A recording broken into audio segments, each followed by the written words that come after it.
ईटीन और स्वदेश पे ये खास पेशकश, एक बातचीत, एक बिजनेसमैन, एक एंटरप्रेन्योर, एक मार्केट वेटरन, सबका एक ही बहुत सारे कैप्स पहनते हैं हमारे ये guest. In fact Nirmal Jain IFL group के हमारे साथ आज बातचीत कर रहे हैं।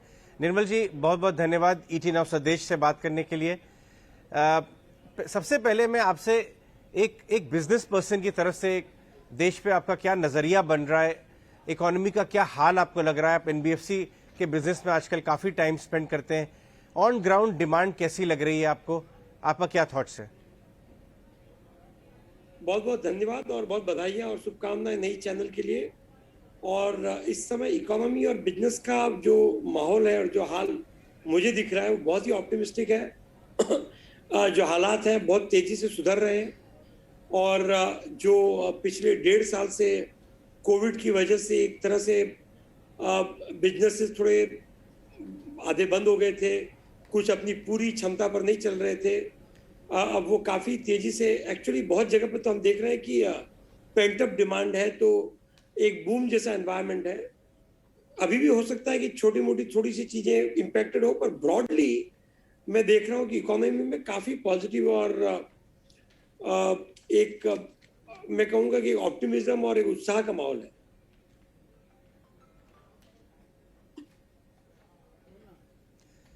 निर्मल जी, आपने पिछले कई दशकों में, इनफैक्ट करीब करीब 25-30 साल से आपने काफी बिजनेस साइकिल्स देखे हैं।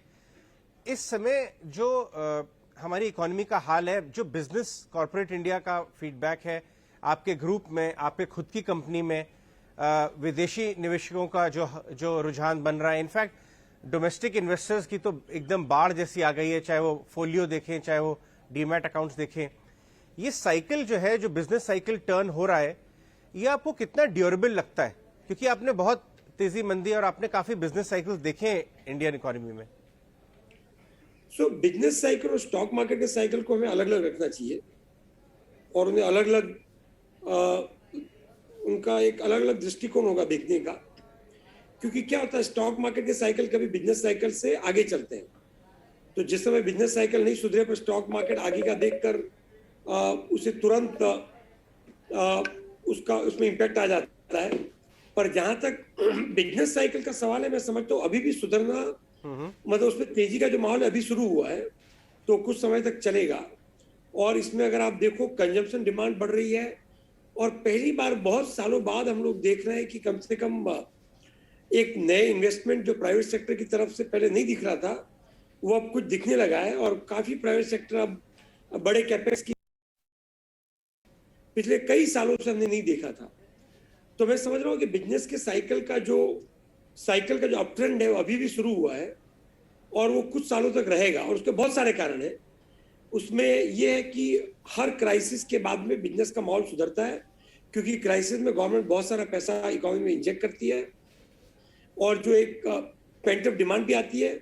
उसके अलावा जो साइकिल में जो दबा हुआ माहौल था, वो वापस उस बेस के ऊपर काफी अच्छा लगता है। दूसरा, इस समय जो विदेशी निवेशकों का रुझान बहुत ही पॉजिटिव है, क्योंकि लोग चाइना से एक तरह से थोड़े डरे हुए हैं और थोड़े ऊब गए उनकी जो इरेटिक पॉलिसीज है, और वहां पे एक ओवर इन्वेस्टमेंट हो गया था। तो बहुत सारे जो विदेशी निवेशक हैं वो चाइना को ओवर ओन करते हैं और इंडिया को अंडर ओन करते हैं। मतलब जो चाइना का पोटेंशियल है उससे ज्यादा उन्होंने इन्वेस्टमेंट किया है, या जो चाइना का शेयर होना चाहिए उसकी, मतलब अगर आप रिलेटिव दृष्टिकोण से देखें तो। और इंडिया में रिलेटिवली उनका इन्वेस्टमेंट कम है, पर वो हमेशा ये देख रहे थे कि वैल्यूएशन बहुत ज्यादा है तो रुके हुए थे।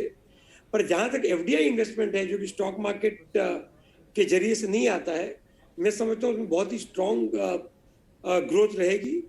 तो इन सब चीजों को देखते हुए लगता है कि जो बिजनेस साइकिल है उसका अप ट्रेंड अभी भी शुरू हुआ है, तो वो काफी समय तक चल सकता है। कम से कम 3 से 5 साल तक मैं समझता हूँ कि बिजनेस साइकिल का अप ट्रेंड पॉजिटिव रहना चाहिए।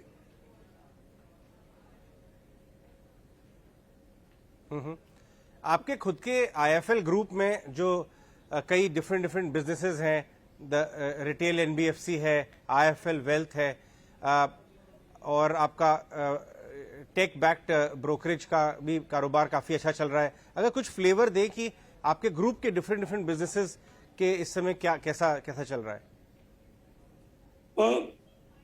फॉर्चुनेटली टचवुड हमारे जो ग्रुप के बिजनेसेस हैं सभी फाइनेंशियल सर्विसेज में है और सभी इकोनॉमी और बिजनेस साइकिल से रिलेटेड है।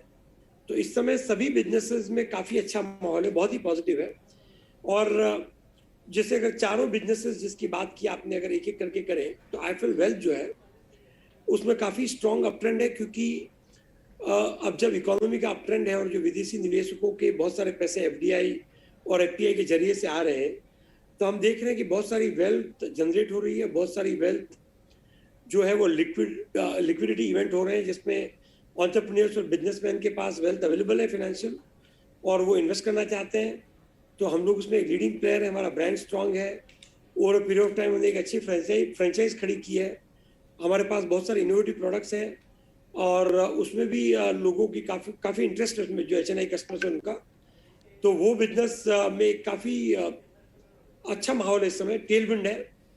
जो ब्रोकिंग का बिजनेस है उसमें हमारे पास रिटेल ब्रोकिंग है, उसके अलावा इन्वेस्टमेंट बैंकिंग है और इंस्टीट्यूशनल इक्विटीज है। और तीनों बिजनेसेस में अगर कैपिटल मार्केट, जो स्टॉक मार्केट का माहौल है अच्छा है, जैसे बिजनेसेस ठीक कर रहे हैं, बहुत अच्छा कर रहे हैं।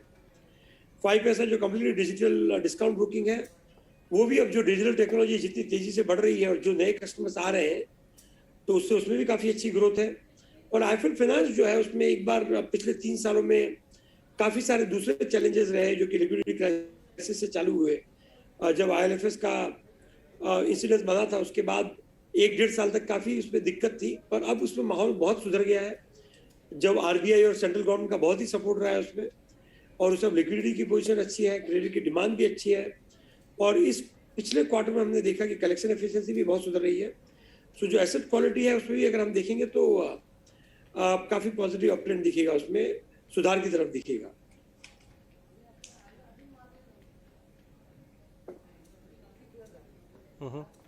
निर्मल जी, आपके ब्रांड प्रमोशन में मैंने एक लाइन पढ़ी है, नॉलेज कैन हार्वेस्ट वेल्थ।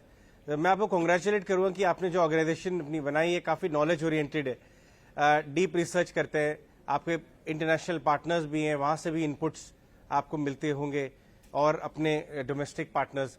आपका क्या व्यू है, जो अर्निंग साइकिल हिंदुस्तान में चालू हुआ है, कॉर्पोरेट इंडिया में चालू हुआ है, सब डेट अपनी कम करके डीलेवरेज करके बैलेंस शीट्स, लास्ट 2-3 क्वार्टर में अर्निंग्स इंप्रूवमेंट हुए हैं, ये अर्निंग साइकिल आपको थोड़ा चलता हुआ नजर आता है जैसे जैसे आगे कुछ क्वार्टर्स में, या आपको लगता है कि ये मिडिल ऑफ द साइकिल पहुंच गए? नहीं, अर्निंग साइकिल में अपग्रेड तो अब शुरुआत हुई है मेरे ख्याल से, और बहुत सालों तक हमने देखा कि अर्निंग्स में डाउनग्रेड हो रहे थे, पर पहली बार हम ऐसा देख रहे हैं कि अर्निंग्स में अब अपग्रेड का एक साइकिल चालू हुआ है। और मेरा ये मानना है कि स्टॉक मार्केट तो बहुत पहले ही चल पड़ा, पर अर्निंग साइकिल में अपग्रेड अभी शुरू हुआ है और वो कुछ समय तक चलेगा। और जो रिसर्च है हमारी, उसका भी जो हमारे जितने भी एनालिस्ट हैं वो कंपनियों से बात करते हैं, सेक्टर के ट्रेंड एनालाइज करते हैं, सबका व्यू यही है कि अब अर्निंग साइकिल में अपग्रेड कुछ समय तक चलना चाहिए। अब अगर कहीं हो सकता है किसी एक सेक्टर में लोकल या कोई टेक्निकल प्रॉब्लम आ जाए, जैसे समझो कि चिप की शॉर्टेज से अगर ऑटोमोबाइल प्रोडक्शन इंपैक्ट होता है, तो हो सकता है कि उनकी अर्निंग्स में डाउनग्रेड हो। तो इस तरह के कुछ जो सेक्टर स्पेसिफिक वारदात अगर हो जाए तो उसके बारे में कुछ कहा नहीं जा सकता, पर ब्रॉडली जो मैक्रो है उससे ऐसा लगता है कि आपको अर्निंग्स अपग्रेड अब अच्छे देखने को मिलेंगे। या जैसे क्रूड ऑयल के भाव बढ़ जाते हैं, या जी आप जिस सेक्टर को रिप्रेजेंट करते हैं जी, उसके जो इम्पैक्ट है, कहीं कहीं पे कुछ सेक्टर ऐसे होंगे जिनके रॉ मटेरियल के प्राइसेस बहुत तेजी से बढ़ जाएंगे और हो सकता है कि उनकी मार्जिन स्क्यूज हो जाए किसी क्वार्टर में। तो ये सब जो लोकल स्पेसिफिक इंसिडेंसेस को अगर आप अलग रखें तो ब्रॉडली आप अर्निंग साइकिल काफी अच्छा देखेंगे।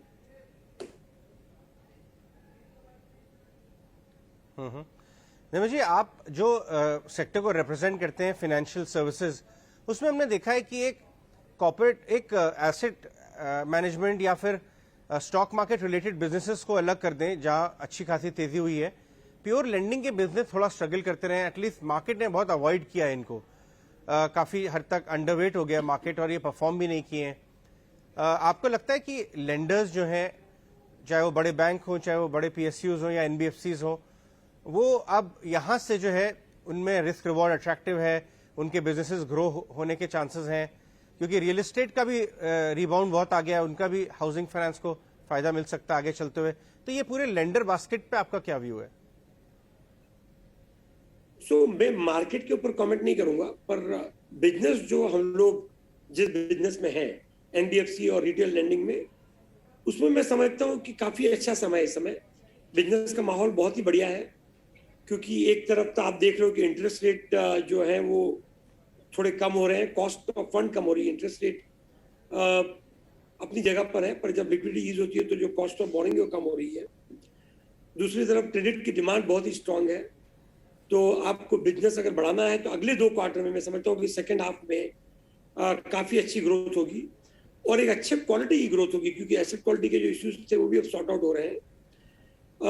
और उसके अलावा अगर आप बिजनेस, अगर इकोनॉमी ग्रो करेगी, स्मॉल और मीडियम बिजनेस एंटरप्राइजेस ग्रो करेंगे, और उसके अलावा सबसे बड़ी चीज ये है कि जो टेक्नोलॉजी में जो प्रोग्रेस हो रही है डिजिटल, उसका भी जो फायदा है वो भी बहुत सारे प्राइवेट लेंडर्स को मिल रहा है, क्योंकि आपकी ऑपरेटिंग कॉस्ट कम हो रही है, आपका कॉस्ट टू इनकम रेशियो सुधर रहा है, आपके फ्रॉड और जो आपकी क्रेडिट रिस्क है वो कम हो रही है, तो आपकी मार्जिन सुधर रही है ओवरऑल।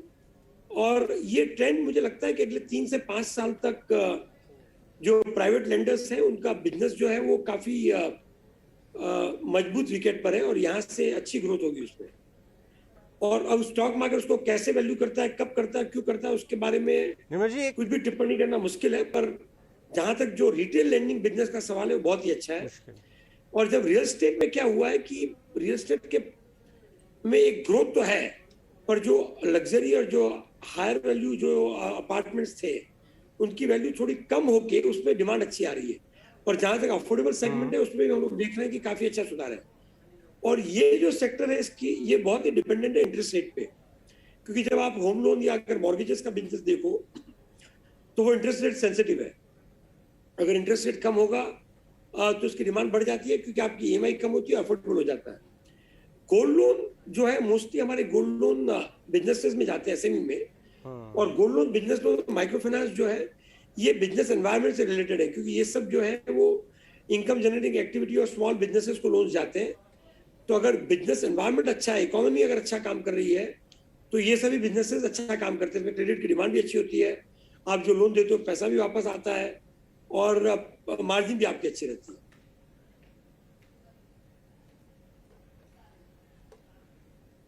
आपको लगता है कि रियल एस्टेट में एक नया साइकिल शुरू हो गया है इन फैक्टर्स की वजह से? एब्जॉर्प्शन है, थोड़ा वेल्थ इफेक्ट भी है सोसाइटी में और कंट्री में, तो वहां से भी डिमांड आ रही है लोगों को बड़े घर की। रियल एस्टेट में आपको लगता है ड्यूरेबल है थोड़ा ये साइकिल, क्योंकि 10-12 साल के बाद आ रहा है? मैं समझता हूँ कि रियल एस्टेट का साइकिल बहुत ही अच्छा शुरू हुआ है, क्योंकि 10-12 साल तक जो हर बिजनेस में साइकिल होते हैं, कोई भी साइकिल हमेशा मंदी में, हमेशा तेजी में नहीं रहता है। और रियल एस्टेट में क्या था कि बहुत सारे कारण हो गए थे पिछले 10-12 साल तक इसके नहीं चलने का। उसमें एक कारण ये भी था कि जो रियल एस्टेट के भाव थे बड़े बड़े शहरों में वो बहुत बढ़ गए थे, और दूसरा जो इंटरेस्ट रेट जो थे, जो इफेक्टिव इंटरेस्ट रेट, जो एक्चुअल इंटरेस्ट रेट है कस्टमर के लिए, वो थोड़े ज्यादा थे। और अब क्या हुआ है कि एक टाइम करेक्शन हुआ है कि आपकी इनकम बढ़ी है, इकोनॉमी की नॉमिनल जीडीपी बढ़ी है, और उसके मुकाबले में रियल एस्टेट के भाव कम बढ़े या नहीं बढ़े या घटे भी हैं, तो वो अफोर्डेबल हो गए हैं, इंटरेस्ट रेट थोड़े कम हुए हैं। बहुत सारे लोग जिन्होंने अपने रियल एस्टेट परचेजेस पोस्टपोन कर दिए थे, आपको घर लेना है, आपके पास एक छोटा घर है, बड़ा घर लेना, आप समझो 1 साल 2 साल रुक भी सकते हो, क्योंकि कोई इमरजेंसी नहीं है उसमें, आप समझते चलो अगर भाव कम हो रहे हैं तो मैं रुक जाता हूँ, तो वो एक पेंटअप डिमांड क्रिएट होती है। तो उन सब चीजों का एक जो कंबाइंड इम्पैक्ट है उससे ग्रोथ काफी अच्छी है। और रेजिडेंशियल नहीं, कमर्शियल सेक्टर में भी क्या हुआ है कि 2 चीजें हुई है। एक तो जब रियल एस्टेट के प्राइसेस बढ़े नहीं है तो आपके रेंटल अब अफोर्डेबल हो गए, क्योंकि एक तरफ आपकी इनकम और इकोनॉमी बढ़ रही है और वो प्राइसेस ठीक है। हर सेगमेंट या हर ज्योग्राफिकल एरिया की मैं बात नहीं कर सकता हूँ, बहुत सारे पॉकेट्स हैं जहाँ पे डिमांड ग्रोथ बहुत स्ट्रांग है। और कुछ लोगों ने ओवर एस्टिमेट किया था कि वर्क फ्रॉम होम करेंगे तो शायद ऑफिस की जरूरत नहीं पड़ेगी, ऑफिस की डिमांड कम हो जाएगी, पर ऐसा कुछ बड़े पैमाने पे हुआ नहीं है। और मैं देख रहा हूँ कि कमर्शियल रियल एस्टेट में भी अच्छी डिमांड आ रही है। तो रेजिडेंशियल का साइकिल तो है ही, पर कमर्शियल में भी काफी साइकिल ठीक हो रहा है।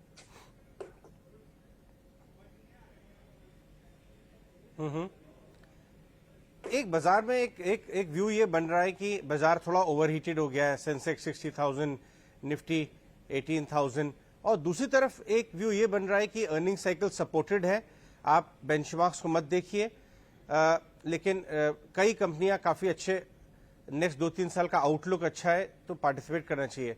एक वैल्यूएशन पिक्चर के ऊपर बाजार की, इंडियन मार्केट्स की आपका क्या व्यू है? देखो, ये बहुत ही कठिन प्रश्न है, क्योंकि ये तो हकीकत है कि वैल्यूएशन काफी बढ़े हुए हैं, बाजार बहुत तेजी से बढ़ा है। कोविड के दरमियान पूरा बाजार डबल से ज्यादा हो गया है, जो कि इतिहास में बहुत कम बार ऐसा हुआ था। इतनी तेजी से बाजार बहुत ही कम ऐसे समय है जब बढ़ा होगा।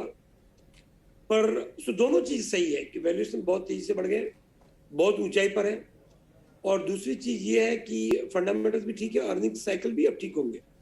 तो अब प्रश्न ये है कि निवेशक को क्या करना चाहिए। तो देखो, किसी के पास क्रिस्टल बॉल तो ये नहीं कि भविष्यवाणी करना बहुत ही असंभव है किसी के लिए। कोई ये नहीं जानता कि बाजार कैसा होगा 1 साल बाद या 6 महीने बाद। सबकी अपनी राय है, क्योंकि कल क्या होगा बाजार में, इकोनॉमी और मार्केट में, उसके लिए भविष्यवाणी करना बहुत ही मुश्किल है। पर जब बाजार बहुत तेजी से बढ़ा हुआ होता है, बहुत तेजी से ऊंचाई पर होता है, इवन इफ आपके फंडामेंटल्स अगर अच्छे हैं, तो कभी कभी क्या होता है कि एक छोटा सा इवेंट या ट्रिगर जो है उसमें करेक्शन देता है, और वो इवेंट या ट्रिगर आपको कहीं से भी आ सकता है। समझो यूएस में उनकी फेड पॉलिसी में कुछ हो जाए, या कहीं जियोपॉलिटिकल वॉर जैसी सिचुएशन हो जाए, कुछ हो जाए, तो भी करेक्शन बहुत स्टीप आते हैं। पर क्योंकि बाजार के अंदरूनी फंडामेंटल अच्छे हैं, तो करेक्शन के बाद बाजार वापस रिकवर भी कर जाता है। तो मेरी ये राय है कि निवेशक जो है लिवरेज ना करें, और जो जेट कैटेगरी के शेयर्स या जो पेनी स्टॉक्स, या जिसमें बहुत ही तेजी से डबल ट्रिपल या 10 गुने की बात हो रही है, जिसके फंडामेंटल समझ में नहीं आ रहे मगर आपको टिप मिल रही है, उन स्टॉक को अवॉइड करो। क्योंकि क्या होगा कि उसमें आपको ये लगेगा अरे मैंने कल नहीं लिया मगर आज ये 20% बढ़ गया, पर वो स्टॉक जब आपको बेचना चाहो तो बिकते ही नहीं है। से रिस्क एफएनओ से और लिवरेज से अगर आप छोटे इन्वेस्टर हैं, बहुत ज्यादा मार्केट की समझ नहीं है तो बचें, और जिनको मार्केट की बहुत ज्यादा समझ है उनको राय की जरूरत भी नहीं है, क्योंकि वो समझते हैं मार्केट, शायद आपसे हमसे ज्यादा समझते हैं। जी, एक दिन आपके साथ हम एक खास शो करेंगे डेडिकेटेडली फिनटेक्स के ऊपर, और किस तरह की टेक्नोलॉजी आप अपने बिजनेस को और स्केल अप के लिए और इम्प्रूव करने के लिए कर रहे हैं। बट जाते जाते ये बता जाइए निर्मल जी कि बहुत सारा कुछ हो गया लास्ट 1.5 में, 1.5-2 साल में। ग्लोबल मार्केट्स रीरेट हो गए, इंडियन मार्केट्स रीरेट हो गए, बहुत सेक्टर्स चले, ऑटो सेक्टर कंप्लीटली डिसरप्ट हो गया, अभी भी साइड में है, फाइनेंशियल सेक्टर भी एकदम साइड में है, पावर सेक्टर कुछ रिफॉर्म्स की उम्मीद में वापस रीरेट हो गया। कहां पे आपको इस समय बाजार के किस कोने में आपको रिस्क रिवॉर्ड और रनवे ऑफ ग्रोथ यहां से भी अच्छा लगता है? मैं समझता हूं कि अगर मीडियम से लॉन्ग टर्म देखें तो आईटी सेक्टर भी अच्छा है और फाइनेंशियल सेक्टर भी अच्छा है, क्योंकि अगर इकोनॉमी में ग्रोथ होगी, दो चीजें हैं। एक तो पूरी दुनिया में हर बड़ी बड़ी कंपनी डिजिटल टेक्नोलॉजी में इन्वेस्टमेंट बढ़ा रही है, और जो काम वो कर सकती है और जो काम अभी तक किया है उसमें बहुत गैप है। बहुत बड़ा इन्वेस्टमेंट हो सकता है, बहुत बड़ा टेक्नोलॉजी में इन्वेस्टमेंट अब हो रहा है। तो उसमें जो इंडिया की जो टेक्नोलॉजी कंपनीज है उसमें मीडियम से लॉन्ग टर्म में बहुत ही अच्छा पोटेंशियल है। शॉर्ट टर्म में क्या होगा कि मार्जिन पे इम्पैक्ट आ सकता है, क्योंकि सडनली आज आईटी डेवलपर और इंजीनियर्स की अगर डिमांड बढ़ी है तो उनकी कॉस्ट भी बढ़ गई है, आप सडनली कोप अप नहीं कर पाओगे। हो सकता है कि रुपी अगर डॉलर अप्रिशिएट होता है, रुपी अप्रिशिएट होता है तो शायद थोड़ा मार्जिन पे इम्पैक्ट आए, पर ये सब टेक्निकल लोकल फैक्टर्स है। मीडियम से लॉन्ग टर्म ये सेक्टर अच्छा करेगा। और दूसरा, फाइनेंशियल सेक्टर अगर इकोनॉमी ग्रो करेगी तो जो फाइनेंशियल सेक्टर है, फाइनेंशियल सेक्टर से मेरा मतलब है banks, NBFC, insurance companies, AMC, सभी तरह की कंपनी मिला के ये भी अच्छा काम करेगी। और पावर सेक्टर में भी जो रिफॉर्म्स हैं वो काफी अच्छे हो रहे हैं, काफी स्ट्रांग हो रहे हैं। और मैंने उस सेक्टर का बहुत ज्यादा स्टडी नहीं की है, पर मैंने देखा है। और कुछ समय पहले अपने राकेश झुंझुनवाला का भी कुछ स्टेटमेंट था कि जो अमेंडमेंट और जो रिफॉर्म्स हुए बहुत ही स्ट्रांग रिफॉर्म हुए हैं। तो ये सेक्टर भी अगर वो रिफॉर्म्स के अगर पीछे बहुत अच्छा काम कर सकता है, वैल्यूएशंस में बहुत सारे अट्रैक्टिव हैं, पर हर इन्वेस्टर चाहिए कि वो अपना सेक्टर की और कंपनी की स्टडी करे। पर अपॉर्चुनिटीज इन सब सेक्टर्स में है। ऑटो में कोविड के बाद में जो भाव घटे थे उसके बाद ऑटो सेक्टर में अच्छा उछाल आया, पर ऑटो सेक्टर में दो चैलेंजेस हैं। एक तो चिप जो है वो पता नहीं कब तक ठीक होगी, और उसका इम्पैक्ट किस किस कंपनी पे कब कब तक आएगा। क्योंकि इकोनॉमी रिवाइवल हो गया, पर उसके बावजूद जो चिप है, एमिशन नॉर्म्स है, और उसके अलावा रॉ मटेरियल प्राइसेस है, सब चीज का इम्पैक्ट है। पर फिर भी मैं समझता हूँ कि अगर ये चिप की प्रॉब्लम सॉल्व हो जाएगी तो ऑटो सेक्टर में एक स्ट्रॉन्ग ग्रोथ आएगी। पर ये चिप का कितना एक इम्पैक्ट लास्ट सवाल निर्मल जी, आपके बहुत सारे दूसरी जो चैलेंज है वो है ग्लोबल पार्टनर्स। Electrical vehicle. हाँ, इलेक्ट्रिकल व्हीकल्स का भी जो इम्पैक्ट है वो टू व्हीलर पे जल्दी आएगा, उसके बाद में टू व्हीलर और थ्री व्हीलर पर, और कुछ समय में पैसेंजर कार्स पर भी होगा। बताइए। जी जी निर्मल जी, एक लास्ट सवाल आपसे ये कि आपके बहुत सारे ग्लोबल पार्टनर्स हैं, फेयरफैक्स और बहुत सारे आपके डिफरेंट डिफरेंट कंपनीज में बहुत अच्छे ग्लोबल इन्वेस्टर्स हैं। आप अपने उस नेटवर्क से जो विदेशी इन्वेस्टर्स का फीडबैक किस तरह का मिल रहा है आपको इंडिया मार्केट के बारे में? जिस हिसाब से इंडिया का मार्केट का साइज बढ़ रहा है, पूरे ग्लोबल सीन पे इंडिया एक अराइव हो गया है एक तरह से।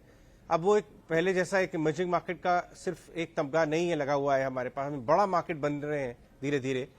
तो आपको एफडीआई आपने खुद बताया कि किस तेजी से आ रहा है, तो उनसे आपको क्या फीडबैक मिल रहा है? किस तरह से देख रहे हैं बड़े दिग्गज विदेशी निवेशक जो आपके पार्टनर्स भी हैं, जो एक इंडिया को ओवरऑल स्कीम ऑफ थिंग्स में बहुत ही स्ट्रॉन्ग इंटरेस्ट है।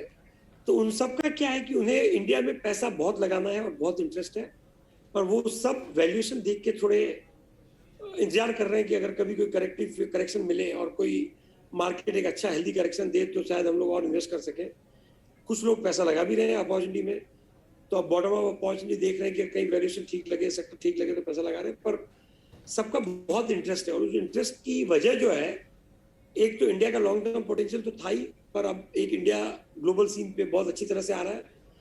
दूसरा, बहुत सारे लोग, अब बहुत सारे जो विदेशी निवेशक हैं, जो बड़े बड़े दिग्गज इन्वेस्टर्स हैं, वो अब चाइना से डी रिस्क करना चाह रहे हैं, क्योंकि चाइना में बहुत सारे इश्यूज हैं जो उन्होंने बड़ी फिनटेक, उनकी जो सडनली पॉलिसी चेंज हुई, जो वहाँ की सरकार ने एक बहुत ही सख्त रुख अपनाया जो वहाँ की बड़ी बड़ी कंपनियों है, और जो वहाँ की, और उससे जो निवेशकों को नुकसान हुआ, जिससे जो मार्केट में सडनली एक इम्पैक्ट आया। क्या कोई भी बड़े पॉलिसी चेंजेस अगर आप बहुत तेजी से करना चाहो और आप मतलब उसका अगर आपका रुख बदल जाता है कि क्या होना चाहिए पॉलिसी, तो इन्वेस्टर्स का लॉस भी बहुत हुआ है। और उसके अलावा जो चाइना प्लस वन पॉलिसी, क्योंकि चाइना पे जो डिपेंडेंस ग्लोबल इतनी ज्यादा हो गई है कि अब सब लोग उस मतलब जग रहे हैं कि ये शायद बहुत ही खतरा है चाइना पे ओवर डिपेंडेंट होना। और अगर वो चाइना के बजाय एक इंडिया को मैन्युफैक्चरिंग बेस बनाना चाहते हैं तो इंडिया एक बहुत बड़ी अपॉर्चुनिटी है। तो दोनों तरह से चाइना में वे बहुत ज्यादा डिपेंडेंट नहीं होना चाहते मैन्युफैक्चरिंग के लिए भी, और चाइना में बहुत ज्यादा पैसा भी नहीं लगाना चाहते हैं निवेशक की दृष्टि से भी। तो उसमें इंडिया को बहुत ही फायदा है उसमें। और इन सब चीजों को देख के हर इन्वेस्टर, हर फॉरेन इन्वेस्टर इंडिया को बहुत ही कीनली देख रहा है, बहुत ही ज्यादा इंटरेस्ट है। और कुछ इन्वेस्टर्स अपॉर्चुनिटी देख रहे हैं कि आज वैल्यूएशन ज्यादा है, और कुछ पैसा लगा रहे हैं, और कुछ इवेल्युएट कर रहे हैं, पर सबका इंटरेस्ट है।